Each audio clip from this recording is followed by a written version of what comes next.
लोकसभा चुनाव के रण में माया का चलेगा जादू। सपा कांग्रेस की लिस्ट के बाद बीएसपी उतारेगी सेना।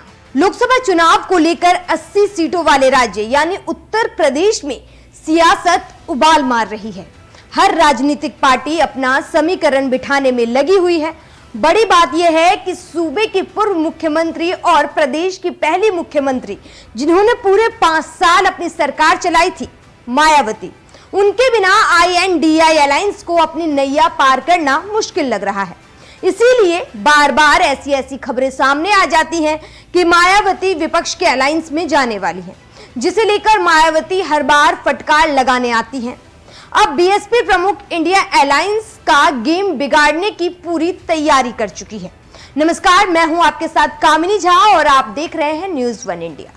चुनावों में महीनों पहले प्रत्याशी उतारने वाली बसपा इस बार आम चुनाव में पहले से सन्नाटे में है। पार्टी मुखिया मायावती मौन है।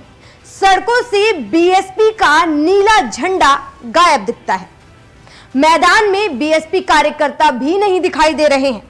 अब तक पार्टी ने भी एक भी चुनावी रैली नहीं की है, ना ही प्रत्याशियों की अधिकारी लिस्ट जारी की है। अब तक बसपा की ओर से सिर्फ 6 सीटों को लेकर प्रत्याशियों के नाम सामने आए हैं। इसमें 4 मुस्लिम और 2 हिंदू हैं। हालांकि अभी तक आधिकारिक ऐलान इसका भी नहीं हुआ है। ये वही मायावती हैं जो 2022 के विधानसभा और 2019 के आम चुनाव से पहले महीनों और सालों पहले अपने प्रत्याशियों को मैदान में उतार देती थी। चुनाव आने तक तमाम सीटों पर 3 से 4 बार प्रत्याशी बदल भी देती थी। बड़ी चुनावी रैली करती थी। लेकिन इस बार चुनावी सरगर्मी के बीच लखनऊ की स्थिति बीएसपी का पार्टी मुख्यालय वीरान दिखाई देता है, सन्नाटा दिखाई देता है। ऐसे में सवाल खड़े होते हैं कि मायावती टिकट जारी करने में इतना देर क्यों कर रही हैं? वो किस बात का इंतजार कर रही हैं?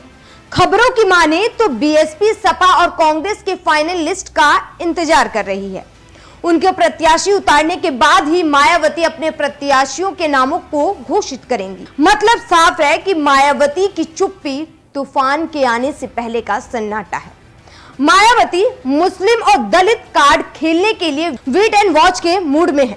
INDI अलायंस के उम्मीदवारों को देखकर ही मायावती अपने पत्ते खोलेंगी। पिछले विधानसभा चुनाव में मायावती ने मुस्लिम बहुल सीटों पर मुस्लिम प्रत्याशियों को उतारकर सपा को काफी डेंट पहुंचाया था। इसके अलावा दलित वोटर्स ने एकजुट होकर बीएसपी को ही वोट दिया था।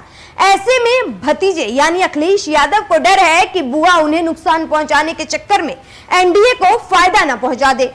ऐसे में INDI अलायंस जो मोदी सरकार के खिलाफ बनी है, उनका गेम फेल हो जाएगा। लेकिन अब देखना यह होगा कि लोकसभा चुनाव से पहले मायावती अपनी चुप्पी कब तोड़ती हैं और अपने पत्ते कब खोलती हैं, यानी अपने प्रत्याशियों को मैदान में कब उतारती हैं। इस मुद्दे पर आपकी क्या राय है, हमें कमेंट बॉक्स में जरूर बताएं और इसी तरह की तमाम खबरों वीडियो को देखने के लिए हमारे YouTube चैनल को सब्सक्राइब कीजिए। नमस्कार।